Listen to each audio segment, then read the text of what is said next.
Thank you to Bandai for reaching out to me, a valued community content creator, for being able to showcase these cards before they go live on their Facebook page on October 16th. Red loses to Quartz Cat. Red can't close games. Red is too energy hungry. Red is bad. Or is it? Are you ready to see how truly awful King Piccolo can be? You look pretty strong. This is exciting.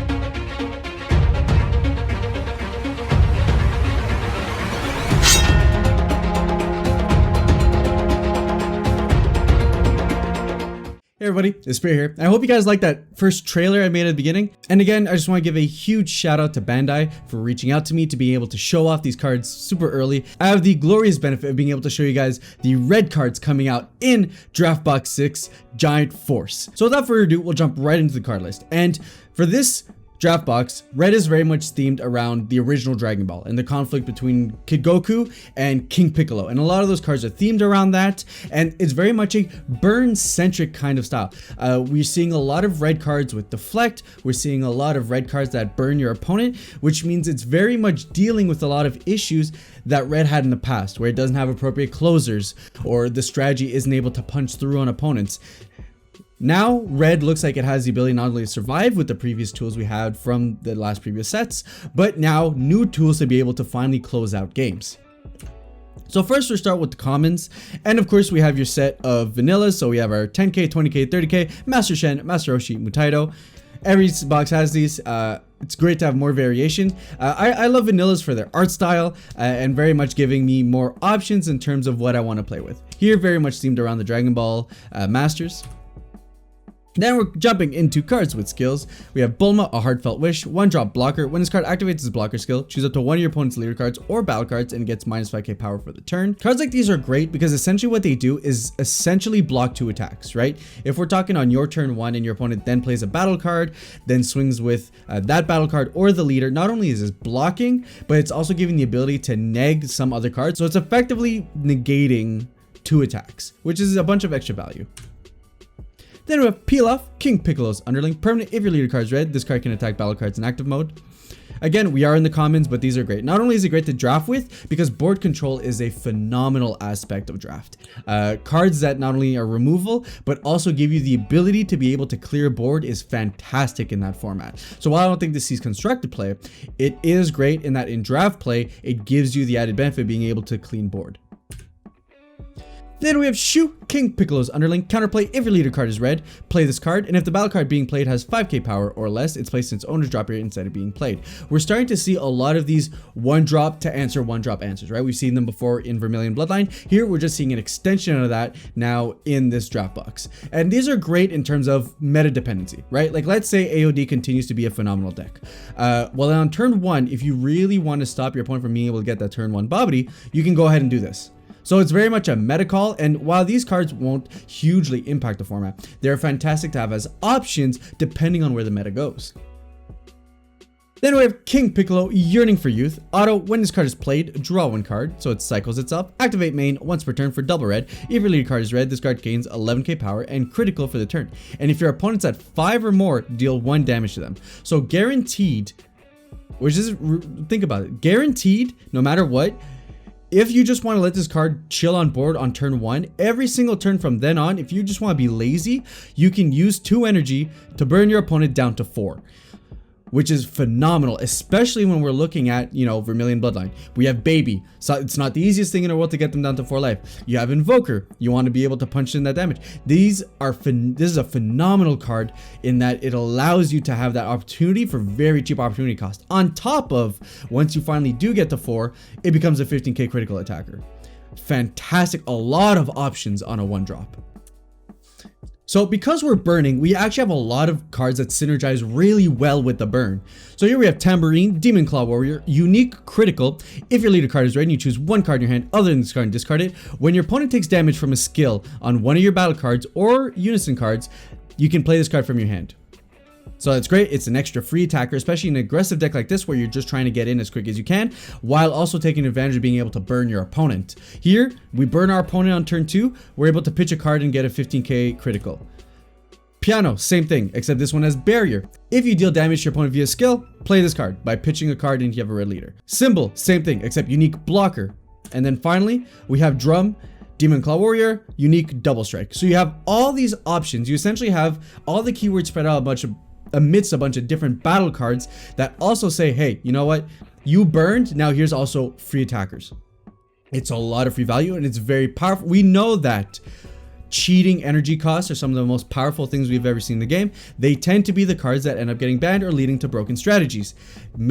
Just going to show, while these don't break the mold and they're not insane, it is important to point out that technically there are some hands where not only on turn 2 can you burn your opponent, but also play 2-3 of these, and now you're double striking, critical, blocking, you're doing a bunch of stuff for what is essentially free energy cost. Granted, there is a hand advantage aspect there, but it's very, very strong in what it can do depending on the setups.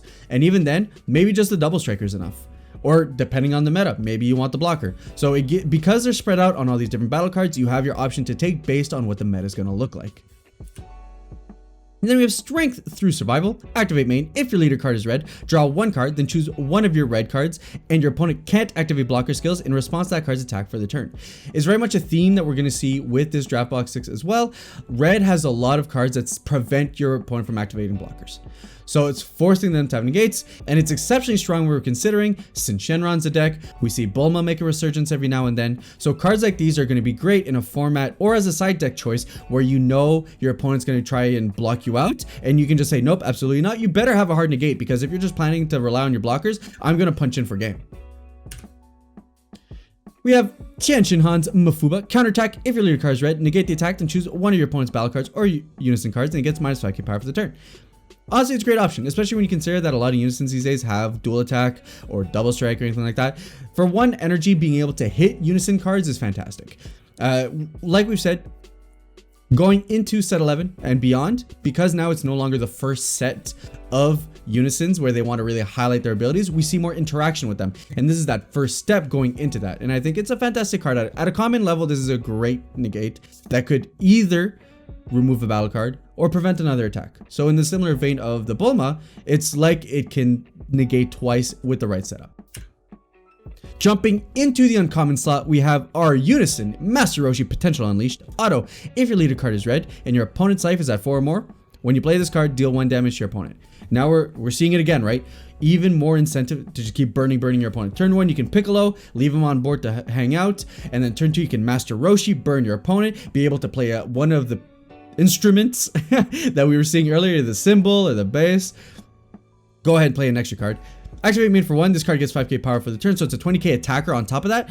And as his ultimate, activate main for -4, this card gets 15k power and double strike. We can really see that they're bringing back aggro and pressure as a red option, which is fantastic. Next up, we have Yamcha, Eye for an Eye. Double strike for a 4-drop. When this card attacks, choose 1 mono red battle card with an energy cost of 2 or less in your hand and play it, giving you a lot of options. Red has a lot of things where, like, if you play a card, it plays another card. Like, this could play decently well with, I think, the Pilaf stuff, maybe. I think there's a couple of 2-drops in there. Very much swarm strategy. 4 costs without protection and simply double strike, I think, is not strong enough to see constructed play, but in draft, this is fantastic for giving you those extra options. Cheating energy cost in draft is difficult to do because you don't have the consistency a constructed does. So cards like these, especially double strike, things with X strike or X attack are fantastic in draft. Very much a great card to be able to push in for damage while also pushing in your board presence. On that same token, we have Tien Shinhan, Eye for an Eye, 5 cost, critical dual attack. When this card's played, choose up to 1 of your opponent's battle cards and gets minus 5k power for the turn. Removal is at a premium in any draft format. In previous formats, why was the SR Piccolo? Well, SR Piccolo was an insane card, right? It's removal and it draws you a card. But the biggest thing is that it's removal that's hard to deal with. At a 25k body, it is not easy to deal with Tien Shinhan, and it's a critical dual attack, which means it puts fantastic amount of pressure on top of being board removal. In constructed, I don't think this sees too much play, but in terms of draft, this is again another fantastic card to include, especially when closers are hard to find going into the late game of any draft game. Then we have my King Piccolo's Underling Barrier. Auto when this card's played, draw a card. We love to see those cycles on our 1-drops. Auto once per turn, when your opponent switches their energy to active mode using a counter skill, place up to 1 card in your opponent's life and 1 card in your opponent's energy to their drop. Whoa! Alright, Borgos is not only back, but Borgos is back with a vengeance. This is crazy. Mind you, it only hits like Dimension Magic or like the entire baby deck, right? But the fact that we're already getting options to deal with that is phenomenal. And in this case, instead of punishing your opponent for being aggressive with their beans, you're punishing them for being defensive. So this is the first time we see this in terms of trying to prevent Dimension Magics. Sure, we've had things that restand or can be played whenever your opponent activates a counter, but to straight up burn one of your opponent's life and then get rid of that energy option is insane. This is incredibly powerful for a 1-drop.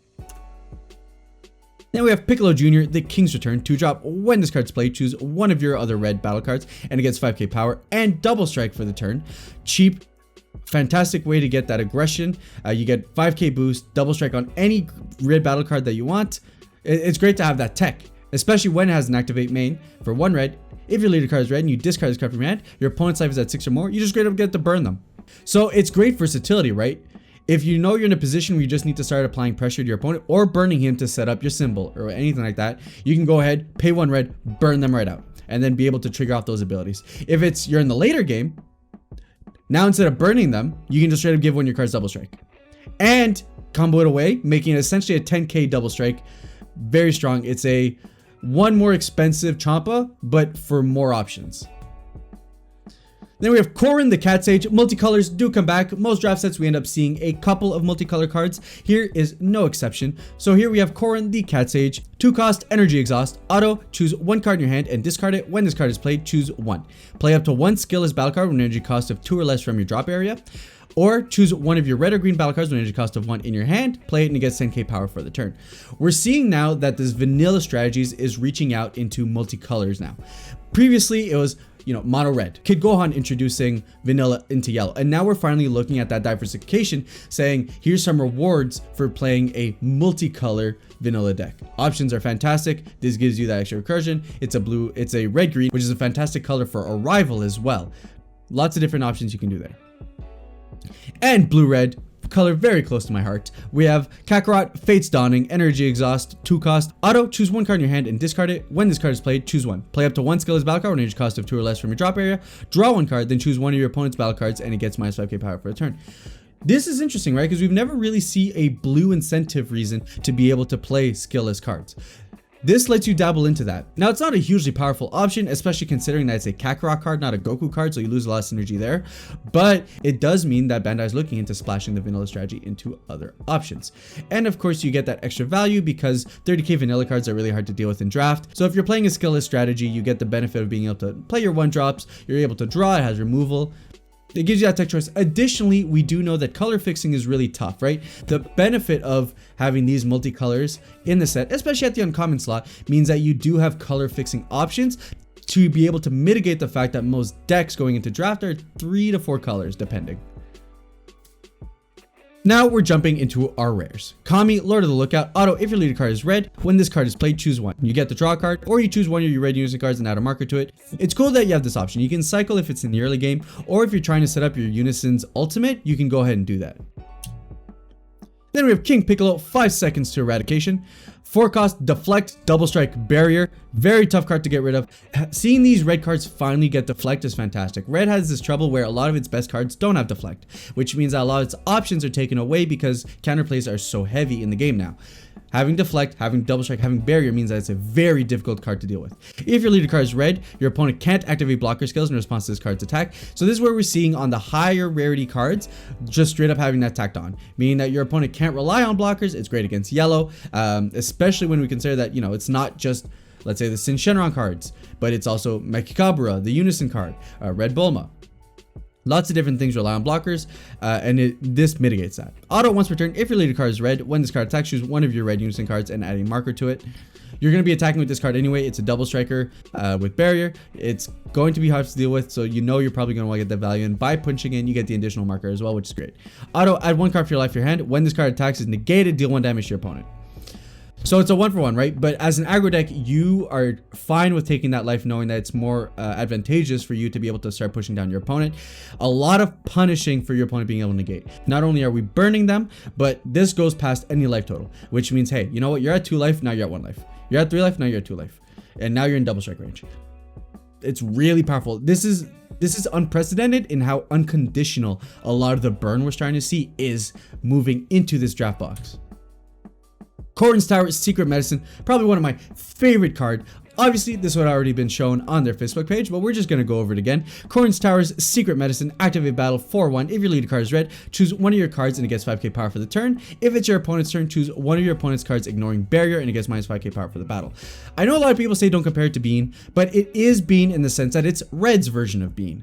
You know, Bean does the untap and it arguably is more of a staple than this will ever be, but I think every color getting its, hey, this is a 5k boost for the turn, and here's this thing your color can do, is a fantastic option for the game. We already saw it in black with the Dark Broly, where he got his own special version of it. Here's Red's generic version of it, and I like it a lot. Ignoring barrier minus 5k is a very Red ability, and it deals with a decent amount, right? Like, that's a Bobbity that can be removed, or that's some annoying one drop that's a silver bullet against your deck. It hits a lot, and I think it's a fantastic tech option for Red to finally have.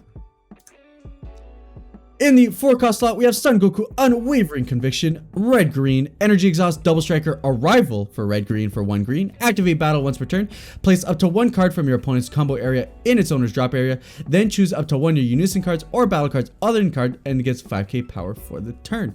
Great at defending your Unison cards. It's another Bardock, which is hugely annoying. Now and it's in green, right? So you can't tech this in plus the Bardock. So it means if you want to, you can set up where your opponent needs to combo 3 cards to get 1 combo in, which is absolutely busted. Especially on the fact that you can Arrival this and then activate battle. So if you know you're going to lose to a combo, this would have been great when Bibbidi wasn't, you know, busted and like errated, but doesn't matter. That option is still there. It's fantastic as being able to make it really difficult for your opponent to really close out game. And the 5k on Unison is relevant because, hey, Red has a lot of great 20k Unisons. Now we're bumping them up to 25. And 25k Unison is like almost impossible to get rid of. Like, good luck getting rid of a 25k Unison. I dare you. And here we have Final Heat Fanlax. As an Invoker player, alright, so 4 cost, double blue and 1 red. Blue, red, energy exhaust. Counterplay, if your leader card is blue, choose up to 1 of your leader cards or battle cards. It gets 5k power for the turn, and if the battle card being played has an energy cost of 6 or less, it's placed at the bottom of its owner's deck instead. So there's a couple of things we lose out here, right? Obviously, the strictest comparison is Royal Condemnation. Here, we don't get the benefit of being able to ship it from our drop to our war to be able to draw another card, and that's a huge benefit of Royal. It's one of the biggest reasons why we play it. And it hits 6 or less. But there's a lot of cards right now that are 6 or less that we want to hit. And it's right now, Invoker's in a weird spot where Bean is used aggressively. You don't use it defensively because the plays never line up for it. But if we get a Bean tacked on to a counterplay, that changes the game a little bit. Do I think this replaces Royal? I don't think it does. Do I think this replaces Bean? I don't think it does. But it's great that depending on the meta, you can make a call where you think, you know, maybe I cut 1 Royal, maybe I cut something else because this hits that on top of giving me the 5k to be able to save myself from the rest of the board. So against Vegex, fantastic, because now my Awakened leader, I can prevent him from playing a Union Fusion, let's say, and then still be able to give my leader the 5k, making him a 20k, meaning that it has options now to defend itself. This card is great. Do I think it's busted? No. Because it's a variation of things the deck already had access to, but because of the flexibility this now provides us, it gives us a lot more options in terms of deck building to be able to decide how we want to structure the deck and what answers we want to put in. So it's great that they're going this route where there's not auto includes in the deck. You know, obviously if this was just a strictly better Royal Condemnation, then what's the point of playing Royal Condemnation? But the fact that it's an amalgamation of abilities makes it so good. And finally, we're jumping into the Srs Sun Goku off to defeat King Piccolo. Deflect, triple attack, 25k body. Permanent, if your leader card is red, your opponent can't activate blocker skills in response to this card's attack. Auto, if your leader card is red, when this card is played, choose all your opponent's battle cards and get minus -5 power for the turn. Then choose one of your red Unison cards and add a marker to it. More marker turbo, very red thing to do these days. Board clear, awesome. And whatever sticks around, if they're blockers, good luck. This is a triple attacker, and triple attack is great, especially when we consider board control, if that's what you're trying to do. Otherwise, you can just straight up go and try and kill your opponent with it. It does cost 5. It's kind of expensive, I'm not gonna lie, but it has deflect, which means that you're not gonna lose out on committing to that, aside from a few counterplays. So you can play around that, but otherwise, fantastic ability. And even if it gets answered, you're still getting the board wipe, which is phenomenal, especially when we're seeing so many go wide strategies in this meta and set metas moving forward. Sun Goku Nimbus Master, 3-cost, unique. Auto, if it's your opponent's turn, at the end of a battle where this card is used in a combo, it is a 1-cost 10k combo. Play up to 1 skillless battle card with energy cost of 2 or less from your deck or drop area, shuffle your deck, and if you look through it, you can't activate this auto skill for the rest of the turn. So that's awesome in the terms that for 1 cost, you can get a 2-cost card. It's a 20k. Red is already in that color for wanting to play with skillless cards.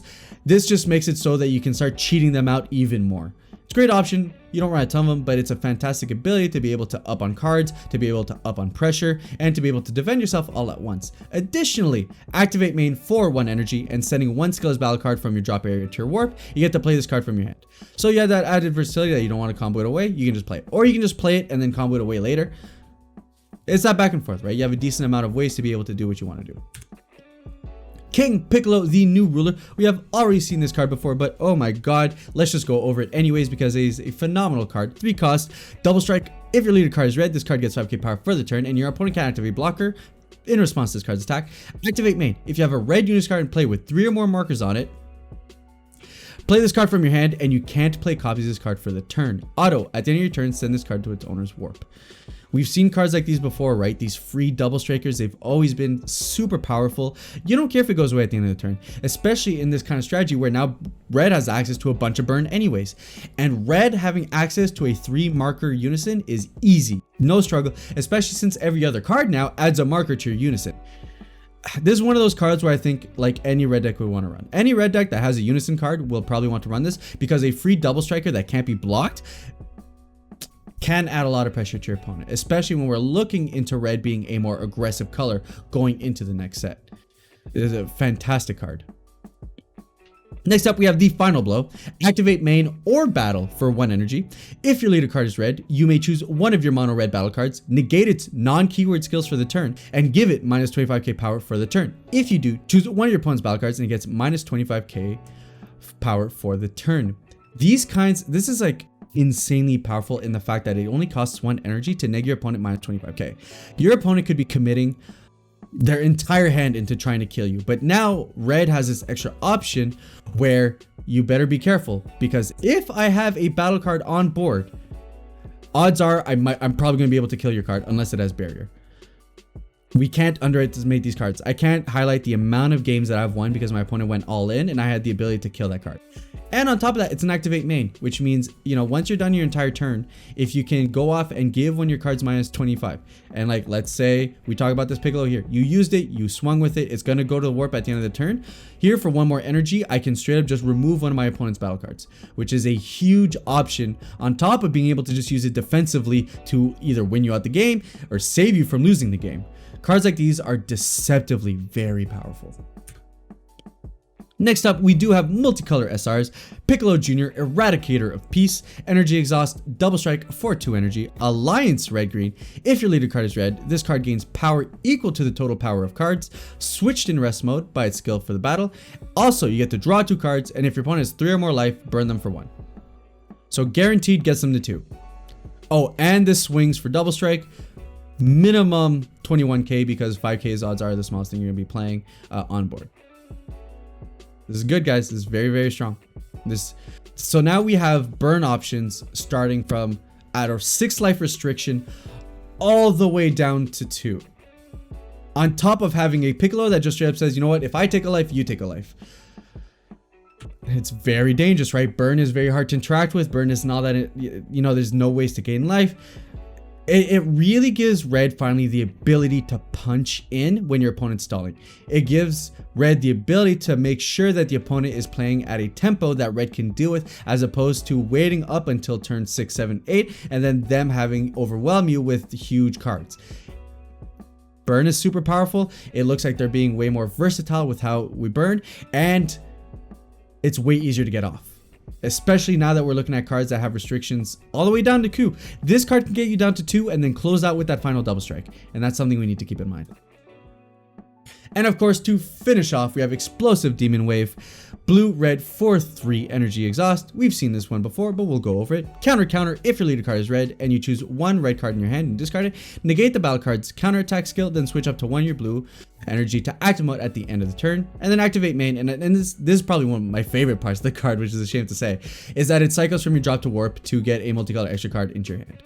We've seen this before on Royal Condemnation, on Death Beam, on Catastrophic Blow, and it's tough to say because, right, this is obviously built for Invoker. No blue-red deck is realistically playing this for 3 odds are, but you can, right? It is versatile in that you can play this in any blue-red deck.